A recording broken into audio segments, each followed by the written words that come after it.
Please. Good morning. എല്ലാവർക്കും welcome to സിഫ. വളരെയധികം സന്തോഷമുണ്ട്.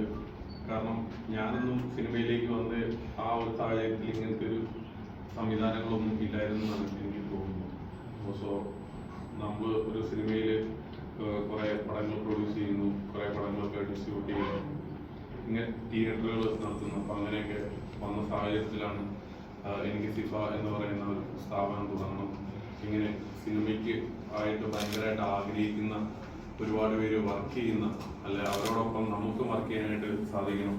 നമ്മളിങ്ങനെ ഒരുപാട് സിനിമകൾ എടുക്കാൻ നേരത്ത് നമ്മുടെ ഒരു സ്ഥാപനത്തിൽ നിന്നും ഒരുപാട് നല്ല ഡയറക്ടേഴ്സ് വരണം, നല്ല റൈറ്റേഴ്സ് വരണം, നല്ല ടെക്നീഷ്യൻസ് വരണം എന്നുള്ളൊരു ആഗ്രഹത്തിൻ്റെ പുറത്താണ് സിഫ എന്ന് പറയുന്ന സ്ഥാപനം തുടങ്ങിയത്.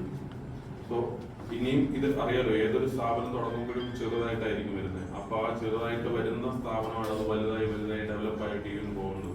സോ അതെങ്ങനെയാണ് ആവുന്നത്? ഇപ്പോൾ എൻ്റെ ഒരു സ്ഥാപനം നല്ല രീതിയിലാവണമെങ്കിൽ എന്നോടൊപ്പം വർക്ക് ചെയ്യുന്നവർ നല്ല രീതിയിലേക്ക് നല്ല റിസൾട്ട് വരുമ്പോഴാണ്. അപ്പം കുറേ നാളൊക്കെ കഴിയുമ്പോൾ സിഫയിൽ നിന്ന് വന്ന ഒരു എക്സോബൈ ഒരു പേര് പറയുമ്പോൾ സിഫയിൽ നിന്ന് വന്ന കുട്ടിയാണെന്ന് പറയുമ്പോൾ അവരാണ് ആ പടം ഡയറക്റ്റ് ചെയ്തത്, അവരാണ് ആ പടത്തിന് ക്യാമറ ചെയ്തത്, അവരാണ് അതിൻ്റെ മിക്സിങ് ചെയ്തത്, എഡിറ്റിങ് ചെയ്തത് എന്ന് പറയുമ്പോഴാണ് നമുക്ക് കിട്ടുന്ന ഒരു ബെനിഫിറ്റ് എന്ന് പറയുന്നത് കാര്യം ഉണ്ടാവുക. അപ്പം സിനിമയിൽ പണം ഉണ്ടാക്കാനായിട്ട് ഞാൻ ഒരുപാട് ജോലി ചെയ്യുന്നുണ്ട്. അതായത് സിനിമ നിർമ്മിക്കുന്നുണ്ട്, തിയേറ്ററുണ്ട്, ഡിസ്ട്രിബ്യൂഷൻ ഉണ്ട്.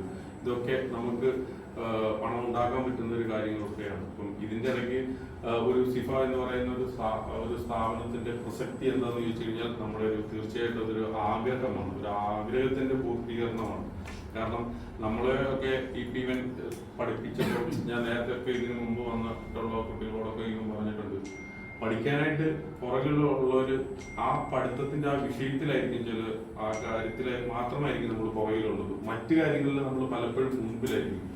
ഓട്ടത്തിന് ഫസ്റ്റ് കിട്ടുന്ന ആൾ ചിലപ്പോൾ പഞ്ചഗുസ്തിക്ക് പുറകിലായിരിക്കും, പഞ്ചഗുസ്തിക്ക് പുറകിലുള്ള ഒരാൾ ഷോർട്ട് പുട്ടിൽ എറിയുമ്പോൾ ഇപ്പോൾ ഫസ്റ്റ് ആയിരിക്കും. അപ്പൊ എന്ന് പറഞ്ഞതുപോലെ മാത്രമേ ഉള്ളൂ. ഇപ്പൊ നിങ്ങളിൽ നന്നായിട്ട് ഡയറക്റ്റ് ചെയ്യാൻ പറ്റുന്നവരുണ്ടാവും, നന്നായിട്ട് കഥ പറയാനായിട്ട് സ്ക്രിപ്റ്റ് എഴുതാനായിട്ട് കഴിവുള്ളവരുണ്ടാവും. അപ്പം നിങ്ങളിലുള്ള കഴിവിനെ കൂടെ പോകെയാണ് ഇത് കൂടുതൽ മനസ്സിലാക്കാനായിട്ട് ഇതിന് പറ്റുള്ളൂ. അപ്പൊ നമുക്കിപ്പോൾ നിങ്ങളിപ്പോൾ വന്ന് ജോയിൻ ചെയ്ത് പെട്ടെന്ന് ഒരു 10 ദിവസം കൊണ്ടിട്ട് 1 മാസം കൊണ്ടിട്ട് നിങ്ങൾ ആരാണ്, നിങ്ങൾ ഏതാണ്, നിങ്ങളുടെ റൂട്ടിന്ന് ചിലപ്പോൾ ഇവൻ അറിയാൻ വേണ്ടിയിട്ട് പറ്റത്തില്ല. ഒരു പെണ്ണിനെയൊക്കെയാണ് ലവ് ചെയ്യുമ്പോൾ അങ്ങനെയല്ലല്ലോ, പെട്ടെന്ന് കാണുമ്പോൾ നമുക്കൊരു ഭയങ്കര ഇൻട്രസ്റ്റ്.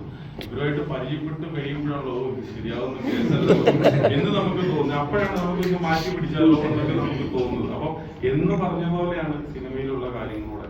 ഇപ്പൊ തന്നെ നിങ്ങൾ നോക്കിപ്പോ എത്രയോ സംവിധായകർ നിർമ്മാതാവായിട്ടുള്ള സംവിധായകർ തന്നെ അടുത്തടുത്ത ഘട്ടങ്ങളിലേക്ക് ഇവൻ പോകുന്നു. എത്രയോ ഇപ്പോൾ ഇന്ത്യയിലൊക്കെ ചെന്ന് കഴിഞ്ഞ് കഴിഞ്ഞാൽ അറിയാം, ഒത്തിരി സ്റ്റുഡിയോസൊക്കെ ഓൺ ബൈ യശ്രാജ് അല്ലെങ്കിൽ ഇപ്പോൾ കരൺ ജോഹറൊക്കെ സ്റ്റുഡിയോസ് ആണ് നടത്തുന്നത്. അപ്പൊ അവരിൽ നിന്ന് ഒരുപാട് പുതിയ പുതിയ ആളുകൾ വരുന്നത്, കണ്ടന്റുകൾ വരിക. ഞാൻ നേരത്തെ പറഞ്ഞു, നിങ്ങളുടെ ഒരു നല്ല കഥ. ഇപ്പൊ ഗോഡ്ഫി ഇവിടെ ഇരിക്കുന്നത്, ഗോഡ്ഫി ഒരു സിനിമയിൽ ഒരു ഭയങ്കരമായിട്ട് വർക്ക് ചെയ്ത ഒരാളല്ല. ഒരു കഥ നമ്മളിപ്പോ സിനിമയുടെ ജയപരാജയങ്ങളല്ല ഞാൻ പറഞ്ഞത്, ഒരു സിനിമയുടെ ഒരു കഥ നമ്മുടെ അടുത്ത് വന്ന് പറയുമ്പോഴും ആ ആൾക്ക് സിനിമയിൽ ഒരു ഹീറോസിനെ പോയി അപ്രോച്ച് ചെയ്യാനായിട്ട് പറ്റിയില്ല. മനസ്സിലായി? ഒരു കഥയുടെ ഒരു കഥാതന്തു നമ്മളുടെ അടുത്ത് വന്ന് പറഞ്ഞു കഴിയുമ്പോൾ നമുക്കത് ഇഷ്ടപ്പെട്ടപ്പോൾ അതൊരു ജയസൂര്യയിലേക്ക് പോകും, ഒരു കുഞ്ചാക്കോണിലേക്ക് പോകും. അങ്ങനെ ആ സിനിമ സംഭവിക്കുകയാണ് ചെയ്തത്. ഇന്നിപ്പോ ഇവിടെ ഇരിക്കുന്ന വിഘ്നാനന്ദവും എന്ന് പറഞ്ഞിട്ട് ഞാനിപ്പോ ഇവിടെ വരാൻ വേണ്ടിയിട്ട് പറഞ്ഞത് രാവിലെ 9:45 വിളിച്ചപ്പോഴാണ് വന്നത്. സോ ആള് ചെയ്ത കെട്ടിയോളാണ്ട മാല എന്ന് പറയുന്ന ഒരു സിനിമയാണ് ആൾക്കൊരു ബ്രേക്ക്. അപ്പൊ ഞാൻ പറഞ്ഞ ആള് അതിനു മുമ്പ് ഒരുപാട് ട്രൈ ചെയ്തിട്ടുണ്ടോ. നമ്മൾ ട്രൈ ചെയ്യുമ്പോഴാണ് നമുക്ക് ഏതെങ്കിലും ഒരു ഘട്ടത്തിലാണ് ഒരു കറക്റ്റ് സിനിമ വന്ന് നമുക്ക് ക്ലിക്ക് ആവുക. അപ്പം പോലാണ് നമ്മുടെ ഒരു ആഗ്രഹത്തിനൊപ്പം നമുക്ക് കൂടുതൽ സെലക്ഷൻസ് ഉണ്ടാവുക. അതുവരെ ചിലപ്പോൾ എന്താണെന്ന് വെച്ച് കഴിഞ്ഞാൽ നമ്മൾ പറയുന്ന ഒരു എക്സോറൈ പാർട്ടി അല്ലെ ഡയറക്ടർ കഥാകൃത്ത് പറയുന്ന കഥകളിൽ മാത്രം നമ്മൾ കമ്മിറ്റ് ആയി പോകും.